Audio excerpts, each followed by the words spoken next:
The album that marked a significant change in Mariah Carey's sound and changed pop music forever. It's time to listen to Daydream. Hey, it's Trey, and I got something to say. Welcome to my channel. Memorize that handle. Thanks for joining me today. Hey y'all, it is Trey. Good to see you again, and I have so been looking forward to this one. The earth moved on its axis. Pop music was never the same. Literally changed the game. This album, I understand that. I am aware of this album's impact without even having heard the songs, other than Fantasy and Always Be My Baby. Oh, and One Sweet Day. Wait, hold on, this album was actually stacked with hits, now that I think about it. I have really been enjoying the early albums and the traditional R&B adult contemporary sound of those first few Mariah albums, but reading her memoir really made me excited to hear the music from this time period. Daydream, Butterfly, Rainbow, all of these albums where she was shifting over and incorporating more contemporary R&B and hip-hop elements into her sound. I'm real curious to see where everything went, okay? It was fascinating reading about, the joyrides with Debrat and the arguments with Tommy Mottola. And there are theories. There are theories about the storyline of this album. We'll get into all of that towards the end, okay? Right now, we're just gonna sit, we're gonna listen to the music, and we're gonna see what happened. Before we get started, please give this video a like, leave a comment down in the comment section below. You can click subscribe and click the notification bell so you get notifications when I post more Mariah reactions. If you would like to follow me on social media, my handle is @TreyMcLeod_. And if you would like to support the channel, express request reactions, watch all of my videos ad-free and early before they're up on YouTube, you can go over to patreon.com/TreyMcLeod. Well, whether you're a part of the Lamely or whether you're just a casual listener who is aware of the chokehold Mariah had on the radio in the 90s, and you're just here to have a good time with me and watch me have a good time, welcome to the show. And now, without further ado, let's dive right into this reaction video. 12 tracks, starting with track number 1, the iconic Fantasy. There's that whistle.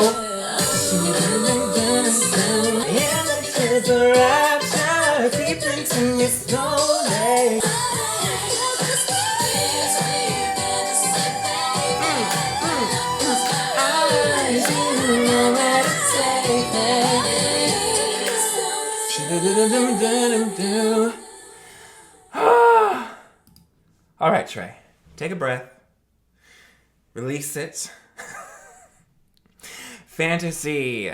Fantasy! Pop music was never the same again, okay? Fantasy and its remix shifted the culture. It's the reason why Teenage Dream by Katy Perry, every hit had a remix with a rapper featured on it, okay? Like, this album and the success of Daydream and Fantasy really, really brought hip-hop to center stage in pop music, okay? Like, this song alone, it completely changed the game. What's the other? Okay, so the Billboard Hot 100 chart hadn't been around for very long at the point when this album came out, and it was a lot harder to debut at number 1 then than it is now. So when this song became the first song by a solo female artist to debut at number 1 on the Hot 100, that was just a little foreshadowing of the impact that this song would have. I loved reading in the memoir the story of Tommy Mottola hearing ODB's verse on the remix of Fantasy, and him saying that ODB was going to be shining his shoes one day, thinking that hip-hop was just this passing trend that was never really going to top the charts or be taken seriously by the music industry and the higher-ups on his level. Look where we are now. Track number 2, Underneath the Stars.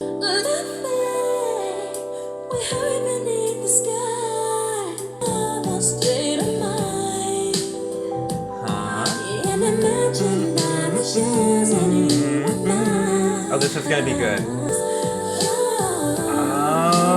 Okay, so I've heard that one of the sonic influences for this album I read was the 70s, particularly the music of Minnie Riperton, who is someone who I only know her as the mother of Maya Rudolph and the woman who sings Loving You. I hear that. I hear Loving You. I hear the influence. Okay. Ooh, I like that. So heady. She's singing in her head voice. Ooh.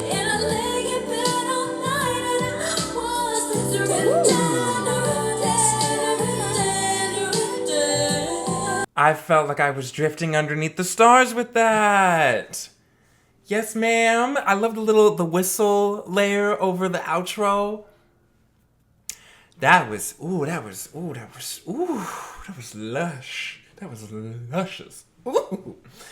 I liked that one. Am I really about to listen to another smash after smash after smash after smash? I always have a good time listening to Mariah. Every single one of these reactions is a fun time.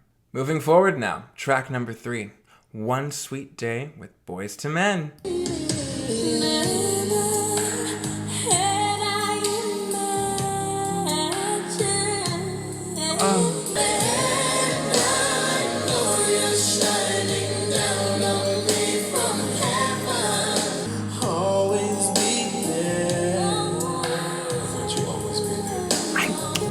Listen, I don't know all of the names of the Boys to Men members, but Mr. Deep Voice speaking, echoing out. I thought you'd always be there. I never showed you. Ooh.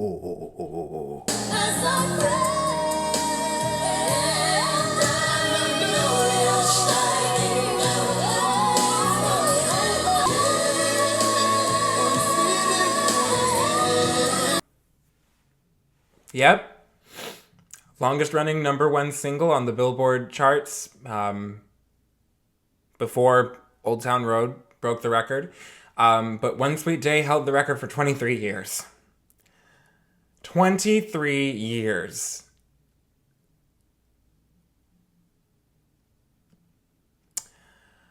I haven't even lost somebody like that, you know? But I know what an amazing comfort and inspiration this song was to people, and still is to this day. And their incredible voices, they all sound so amazing together. And they're not over singing. It's like, it's exactly what the song deserves. And it's exactly what Mariah's collaborator, David Cole, and the Boyz II Men's tour manager deserved. That's someone who they wrote this. Those are people that they wrote this song in memory of. And you know, I think in my was it Music Box? Yes, Music Box is the album that has the Never Forget You song that a lot of people, including myself, kind of write off as a pretty forgettable Boyz II Men product of the times song. But it was absolutely, it probably is the song that caught Boyz II Men's attention and let them know, hey, Mariah Carey can sing our style. We can work together, and we know that we can do something amazing. It was probably like, as soon as they heard that song, they were like, girl, we want to work with you. I may still not like Never Forget You, but I can appreciate what the process that she was a part of. But One Sweet Day!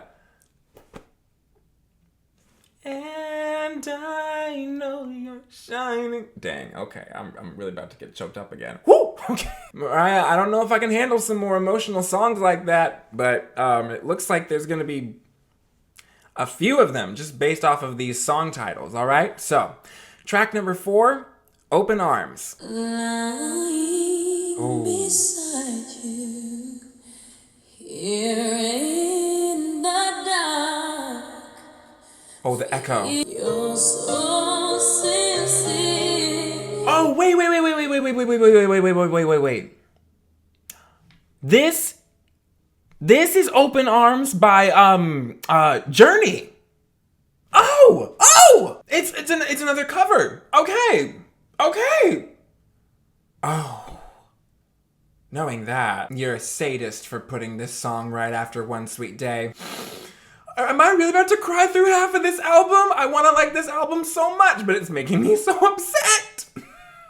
I feel emotionally manipulated. Oh, now I come to you with Oh open arms, with nothing to hide. Believe what I say.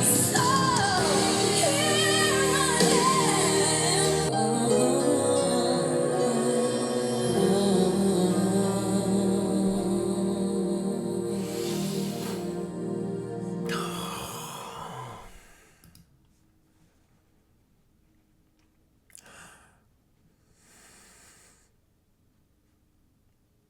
I don't know who I need to talk to. But I had different expectations for what this album was going to be. I thought she was like the teenage dream of the 90s, you know? Just hit after hit after hit, I heard.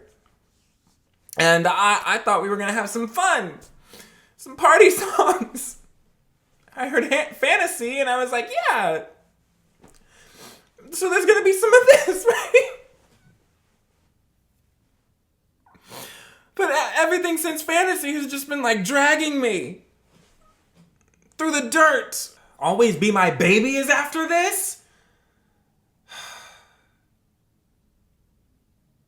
The title's so sad, but let me have fun listening to it, okay? And let me also drink some water, because I've been crying out all the water I've had today. I hope we have some more upbeat songs after this. I am sad. Track number 5, Always Be My Baby. So I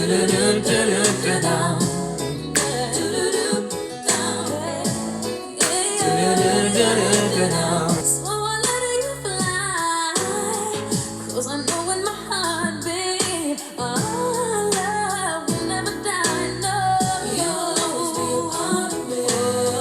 I'm part of you, definitely.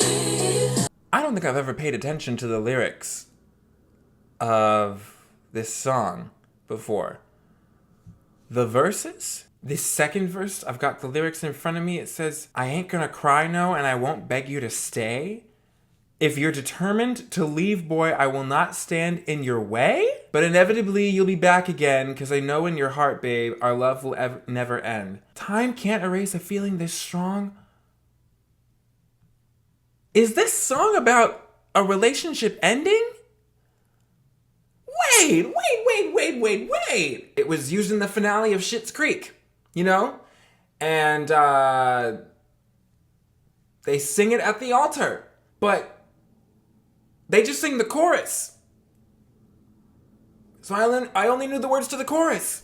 And now, what? You know what? I can't take any more sad songs. So I'm gonna look at this like a happy song. Like, no, you can't. It'll never escape. We'll work out eventually. That's the way I'm gonna look at it. I can't take any more sad songs. So cute. I ain't gonna cry, no. Not gonna I cry. won't beg you to stay. No. Oh wow. Definitely. More attention can't escape me. 'Cause you'll always be my baby. Songwriting. Her pen there. The fact that I don't think I've ever actually listened to that song all the way through now that I think about it. And yet, that chorus, you will always be a part of me, and I'm part of you indefinitely. That chorus is always going to be a part of all of us. I'm going to choose to interpret that as possibly learning to move on from a relationship, because you know that you always carry a part of them with you. The rest of this album, I don't think I've heard of any of these songs. Like, that was Always Be My Maybe is the last big hit from this album that I know. And I always think it's fun to get into uncharted waters with Mariah Carey music. So we'll see what else she has in store, because we got 7 tracks left, all right? Track number 6, I Am Free. From Tommy Mottola? Not quite, but we're getting there. Girl, another slow song. I was a prisoner. Ha, reference to the debut.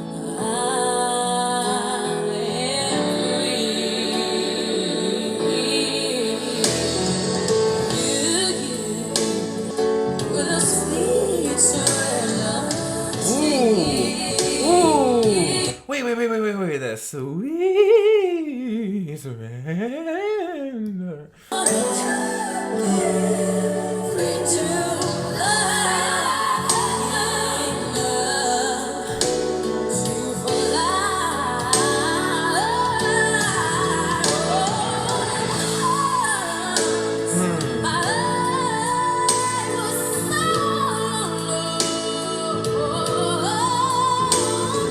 Oh, I just know Mr. Mottola was scared. That's incredible to go from Prisoner on the debut album to now having a song called I Am Free.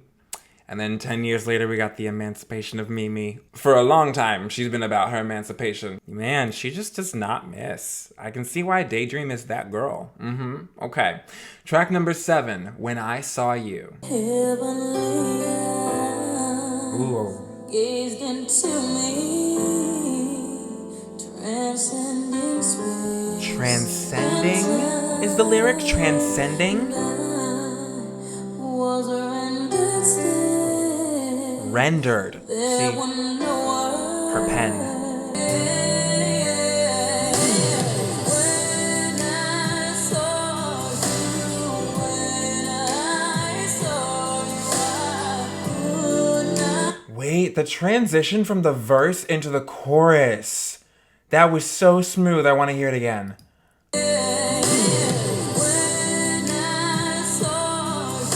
Did she not even breathe in between the words else and when?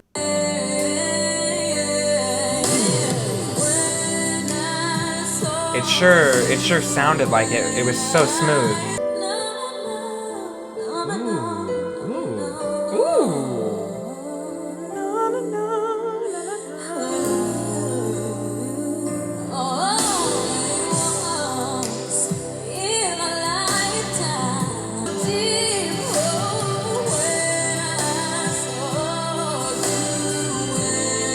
I'm sorry, this chorus, the way that it is recorded and the lines are spliced together, it's like she's not breathing in between. It's all one long run on. I need to take this back because that needs to be studied.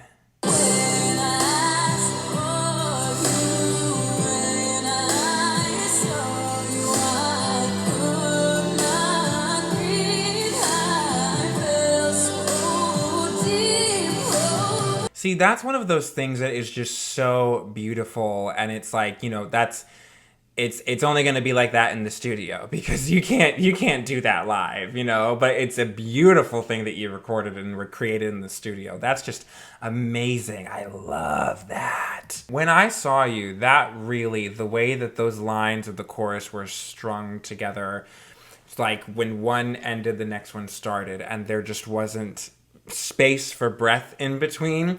It really gives new meaning to that line. When I saw you, I could not breathe. It just you couldn't breathe because you were frozen, or were you not able to breathe because you just had so much love and passion flowing out of you, that there wasn't space to breathe in between lines. If she performed that song live, I know that was really difficult to do. Track number 8, Long Ago. That I long to hear. I gave you my body and soul. Whoa! You took the toll. Long ago. You used to want me. Now it's all so far away. But you still want me. I get a feeling that this song is about her marriage at the time and reflecting on maybe the way it began and the state of it at the time. There are theories about the storyline of this album, and I wonder if this is like the point where she really wakes up from the daydream, you know, and is really jarred by reality, the reality of this romance or of this relationship. Because this is really the first song that is so blatantly negative about the state of a relationship. Everything else has been like, oh, maybe there's a little bit something off, but we're going to romanticize it because it sounds so dreamy and sweet. This is dark.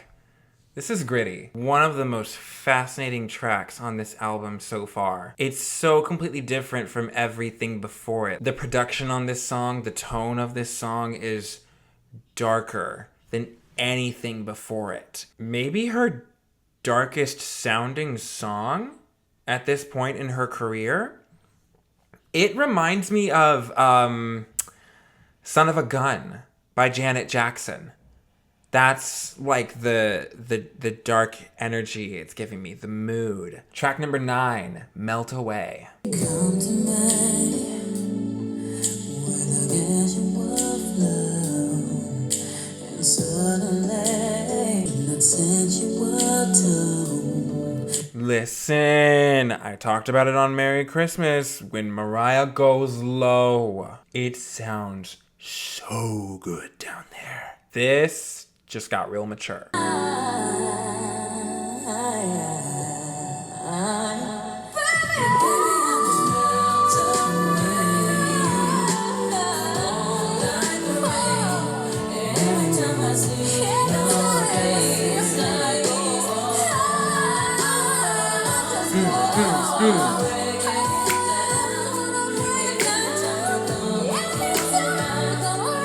Vocals like butter, like melted butter on this track. Track number 10, Forever.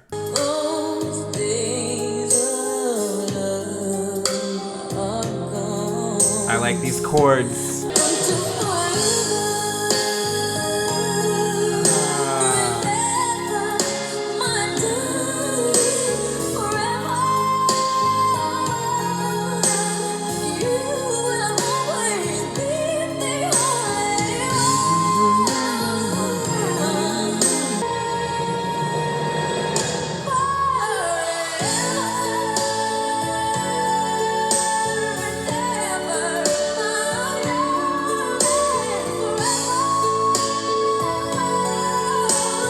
Wow. Okay. Forever. That's one that you listen to and you're just like, Mariah, you wrote yourself a really hard song to sing. There's a Filipina singer named Katrina Velarde who I've seen a video of her singing this song. And you watching someone sing that song in real time is like, whoa. You realize just how difficult and complex it is. All of those incredible runs that she's doing for that last minute and a half of the song. It's so hard. You listen to it and it's like, wow. I'm curious if that's one that she did, because I know that this album was accompanied by a short tour. I think she performed at the Tokyo Dome, and I wonder if she performed that one. That might be an interesting concert to watch. Mariah Carey, Tokyo Dome. She did. Oh, Tokyo Dome might be an interesting concert to watch. That's one that I really want to see her performing live, because I just listen to it and I go, girl. You set yourself up there, you know. I hope that she did it. I hope that she delivered when she did it live. We got 2 more left. Track number 11 is an interlude called the Daydream Interlude, the Fantasy Suite dub mix. And then it goes into track number 12, Looking In. It's just a fantasy.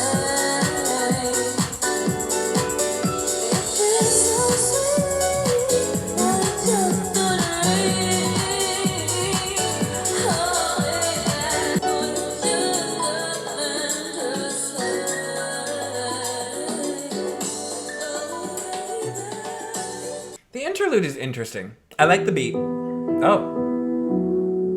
All right, this is how we're closing. Y'all told me, y'all told me after I was surprised by the wind and then everything fades away, how Mariah ends every album with like a sad song, you know, or something a little bit more oof. So we'll see. I honestly, you know, I was worried there in the middle that it was going to be a lot of sad songs, but I feel like I've had a good enough break where I'll be okay for looking in. You'll never know the real me.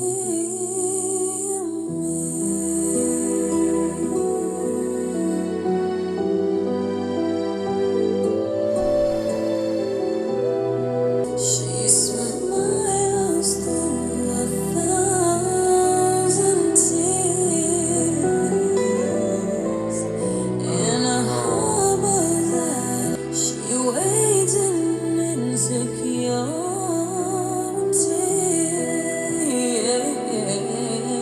Somebody outside looking in. Oh! Well, here I am. They'll never know the real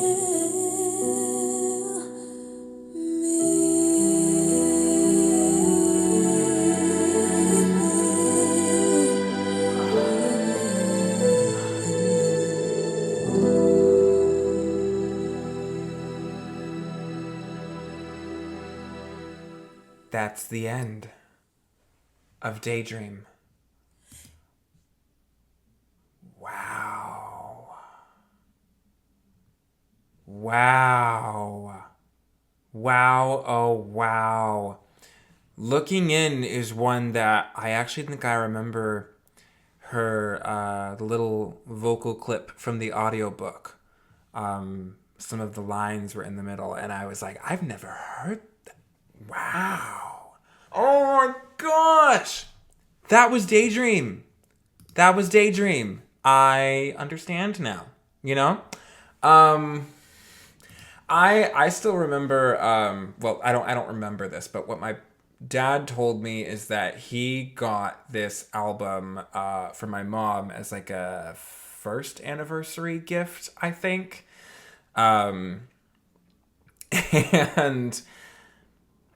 And they played it. They listened to it. I mean, there, you know, it's said that you couldn't escape Mariah Carey and this album for about 2 years. I don't know that the album tells a story in the sense that from track 1 to track 12, there's the process of waking up from the fantasy and realizing reality, but I definitely see how there are some moments on the album that are more like, whoo, this is romance. It's so fun. It's lovely. And then there are some moments on the album that are darker and that are like, well, actually, there's some crazy stuff going on behind closed doors. This album is incredible, which makes it even crazier to me that it didn't win any Grammys. I was reading about that controversy, y'all. 6 nominations, 0 wins. And she was expected to be like the star of the night at the 1996 Grammys. The fact that she performed One Sweet Day, and it was supposed to be, it was practically a night honoring her. And then award after award was announced, and her name did not get called. She did not return to perform at the Grammys again until 10 years later with Emancipation of Mimi, which was nominated 8 times and won 3, if I'm correct. But despite all of that, despite, you know, not winning the Grammys, won plenty of other awards and accolades, like the American Music Awards, the Billboard Music Awards. And I think she won in the hearts of audiences, you know? Maybe it didn't resonate internationally as much as Music Box did, maybe. But I think with American audiences, and especially with fans of hip hop who went on to become culture shapers, Mariah proved that she really had her pulse, or her finger on the pulse of what was trending in the music industry and what was trending with audiences and listeners. And this was such a rebellious album. Not only in the recording of Daydream, but also in the recording of that alternative rock album, Someone's Ugly Daughter. The fact that she went from recording these songs and then later in the day would go and record the vocals for Someone's Ugly Daughter, just for funsies. She was in full-on rebel mode. It's amazing to me and so funny to hear about and read about. It was one of the more entertaining parts of the memoir, was listening to her talking about being such a bad girl. She enjoyed it because she not only enjoyed escaping Matola's clutches and his control, but she also enjoyed connecting with music that she loved and artists that she loved and respected, and creating something really new and being allowed to be a part of something really new and exciting to her. And with the album sales and the way that it performed on the charts, I think that, you know, even if the Recording Academy didn't like the album, she certainly proved with this album that she knew what she was doing.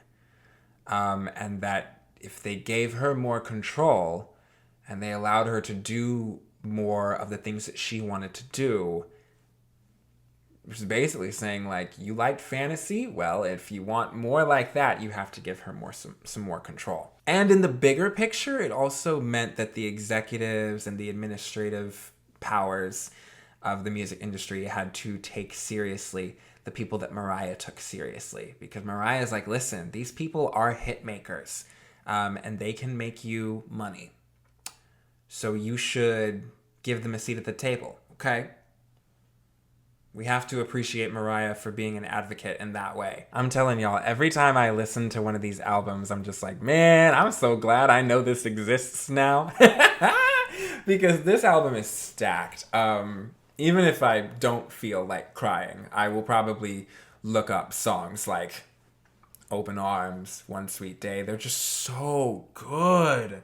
Man, oh man. And Mariah proving once again that she can kill a cover. I've heard several of her covers, but I had not heard this one. And she gets it. She understands the assignment every time. Tell me all about your thoughts. Tell me about where you were when you heard it for the first time. Do you have memories of dancing to Fantasy? I loved that song, and it put me in such a good mood for the album. It's a really good starting track. And then everything after that was just like, man, oh man, oh man. Once I pick my heart up off the floor, I'll be good. I'm real good at enjoying this. This is good stuff.